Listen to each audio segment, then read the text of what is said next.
അപ്പോൾ ഇന്നത്തെ പണി ടിയാഗോയുടെ ഗിയർ ഓയിൽ മാറുന്നതാണ്. 10 ലിറ്ററിൻ്റെ ഗിയർ ഓയിൽ ഞാൻ എടുത്തിട്ടുണ്ട്, ബോഷ് എന്ന് പറഞ്ഞ ബ്രാൻഡിൻ്റെ. ആമസോണിൽ നിന്ന് എടുത്തതാണ്. പർച്ചേസിംഗ് ലിങ്ക് ചുവടെ കൊടുത്തിരിക്കാം. 1.8 ലിറ്ററിൻ്റെ ആവശ്യം നമുക്കുള്ളൂ. അതുകൂടാതെ തന്നെ ഒരു സിറിഞ്ച് എടുത്തിട്ടുണ്ട്, ഒരു ട്യൂബ്, ഗ്ലൗ പ്രൊട്ടക്ഷന്, പിന്നെ 17-16ൻ്റെ സ്പാനർ, പിന്നെ ഓയിൽ ചോർത്തിയെടുക്കാനായിട്ട് ഒരു ചെറിയ ചരിവ് കൊടുത്തിട്ടുണ്ട്.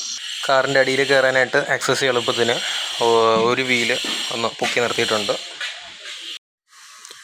കാറിൻ്റെ അടിയിലോട്ട് വന്ന് ഗിയർ ബോക്സിൻ്റെ എൻഡിൽ ഈ കാണുന്ന ബോൾട്ടാണ് ഇളക്കേണ്ടത്. അതാണ് ഗിയർ ഓയിലിൻ്റെ ഡ്രെയിനിങ് നെട്ട്. ആദ്യം ഈ ബോൾട്ട് റിമൂവ് ആക്കണം. അതിനുശേഷം നമുക്കിത് റീഫിൽ നട്ട് എവിടെയാണെന്ന് നോക്കണം. അപ്പോൾ അത് മുകളിലോട്ട് വരുമ്പോഴത്തേക്കും എന്തേ ഈ കാണുന്നതാണ് റീഫിൽ നട്ട്. ഓക്കെ, ഇത് രണ്ടും 16ആണ്. 16ൻ്റെ ബോക്സ് വെച്ചിട്ടോ അല്ലെങ്കിൽ 16ൻ്റെ റിംഗ് സ്പാനർ വെച്ചിട്ടോ നമുക്ക് ഇളക്കിയെടുക്കാം.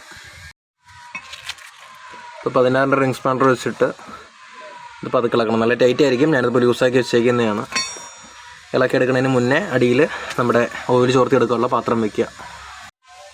ഓയിൽ ചോർത്തിയെടുക്കാനുള്ള പാത്രം വെച്ചു. ഇനി നമുക്ക് ആ ഡ്രെയിൻ ബോൾട്ട് ഇളക്കിയെടുക്കാം.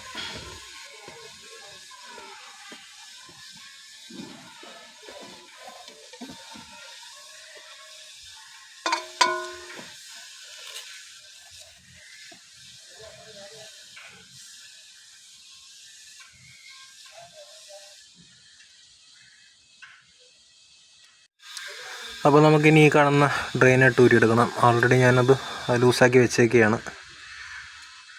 അപ്പോൾ അത് ഇളക്കി ഇങ്ങെടുക്കാം.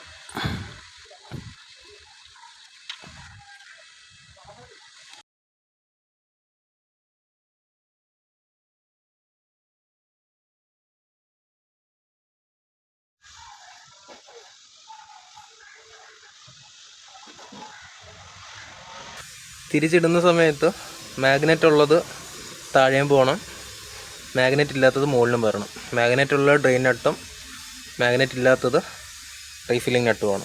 അത് മാറിപ്പോരുത്. അപ്പോൾ ഈ കാണുന്നതാണ് 60,000 കിലോമീറ്റർ ഓടിയ എൻ്റെ കാറിൻ്റെ ഗിയർ ഓയിലിൻ്റെ കളർ. നോർമലി എനിക്ക് തോന്നുന്നു 3 വർഷ സർവീസിലോ 4 വർഷ സർവീസിലോ മാറേണ്ടതാണ്. ഞാൻ മാറിയിട്ടില്ലായിരുന്നു, കാരണം കിലോമീറ്റർ കുറവായതുകൊണ്ട് ഞാൻ മാറിയിട്ടില്ല. അപ്പോൾ 60,000 കിലോമീറ്ററിൽ മാറാമെന്ന് വിചാരിച്ച് മാറിയതാണ്. അപ്പോൾ അത്യാവശ്യം സ്ലഡ്ജും കാര്യങ്ങളൊക്കെ ഉണ്ട്. അപ്പോൾ നല്ലതുപോലെ ട്രെയിൻ ചെയ്തെടുത്തതിന് ശേഷം മാത്രം പുതിയത് റീഫില്ല് ചെയ്യുക. നമ്മുടെ കാറിലുണ്ടായിരുന്ന ഗിയർ ഓയിൽ ഡ്രെയിൻ ചെയ്ത് മാറ്റി വെച്ചിട്ടുണ്ട്. ഇനി വേണ്ടത് സിറിഞ്ചാണ്. ഈ സിറിഞ്ചിനകത്ത് പുതിയ ഓയിൽ സക്ക് ചെയ്തെടുത്തതിന് ശേഷം നമുക്ക് അത് റീഫില്ല് ചെയ്യണം. അപ്പം ഈ ട്യൂബ് എന്തിനാണ് ചിന്തിക്കുന്നുണ്ടാവും, കാണിച്ചു തരാം. ഇതാണ് നമ്മുടെ ഗിയർ ഓയിൽ റീഫില്ല് ചെയ്യാനുള്ള നെട്ടുള്ള ഭാഗം. അപ്പോൾ ഇവിടെ ഓപ്പൺ സ്പേസ് ഉണ്ട്. ഈ ട്യൂബ് പതുക്കെ ഇതിനകത്തോട്ട് കയറ്റണം.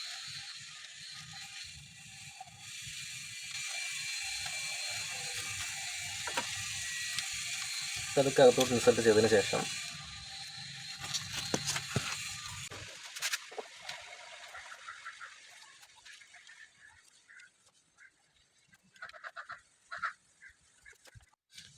അപ്പോൾ ഉപയോഗിക്കുന്ന ട്യൂബിൽ ഒടുവോ കാര്യങ്ങളൊന്നും ഇല്ലാതെ റബ്ബർ ബാൻഡ് ഇട്ട് ഇവിടെ സേഫായിട്ട് വെച്ചു. ഇനി നമുക്ക് ഗിയർ ഓയിൽ പൊട്ടിക്കാം. 90 ഗ്രേഡാണ് ഞാൻ എടുത്തേക്കുന്നത്, ബോഷിൻ്റെ. ഇളക്കുക. ഇനിയൊരു പാക്കിംഗ് കാണും. 500 ml ഒരു കണ്ടെയ്നറാണ്. അപ്പോൾ അതിനകത്ത് നമുക്കിനി ഇത് ഒഴിക്കാം.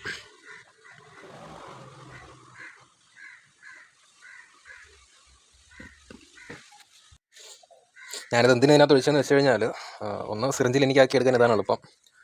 അതുകൊണ്ടാണ് ഞാനിതിനകത്ത് ആക്കിയത്. പിന്നെ അതല്ല, ഇതിപ്പോൾ 1 ലിറ്ററാണ്. ഈ 1 ലിറ്റർ നമുക്ക് അതിനകത്ത് ഫില്ല് ചെയ്യണം. അതിനുശേഷം ഒരു 500 ഇതിനകത്ത് ഒഴിച്ച് അതിൻ്റെ കൂടെ 8 വേണ്ടത്, 5, 6, 7, 8, ഒരു 300 ml ഒഴിച്ചതിന് ശേഷം 1.8 ലിറ്റർ ആക്കണം. അപ്പോൾ അതിന് ഈ ഒരു അളവ് കണ്ടെയ്നർ ഉള്ളത്, മെഷറിംഗ് കണ്ടെയ്നർ ഉള്ളത് നല്ലതായിരിക്കും. ഈ സിറിഞ്ച് വെച്ച് പതുക്കെ സക്ക് ചെയ്ത് എടുക്കുക.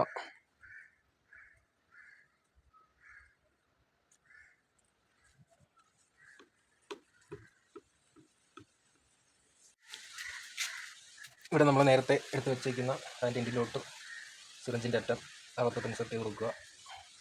ട്യൂബിനകത്തോട്ടേക്ക് വെച്ചതിന് ശേഷം പതുക്കെ ഒന്ന് പ്രസ് ചെയ്ത് കൊടുക്കണം.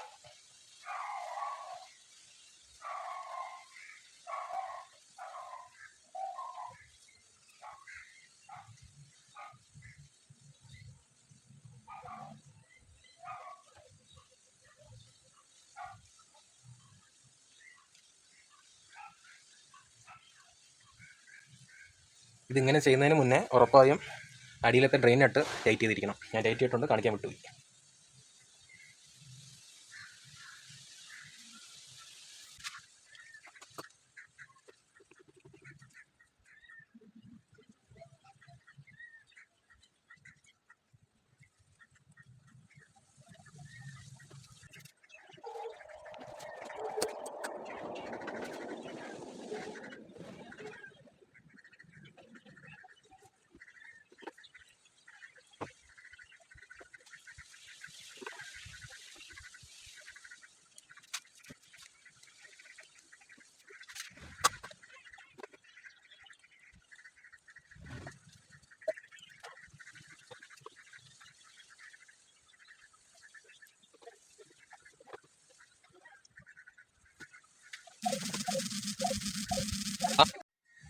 1.8 ലിറ്റർ ആകുമ്പോഴത്തേക്കും ഇതുപോലെ അതിൻ്റെ അറ്റത്ത് വെളിയിലോട്ട് ചെറിയ ഡ്രോപ്പായിട്ട് ഓയിൽ വരും. അപ്പം അവിടെ വെച്ച് നിർത്തണം.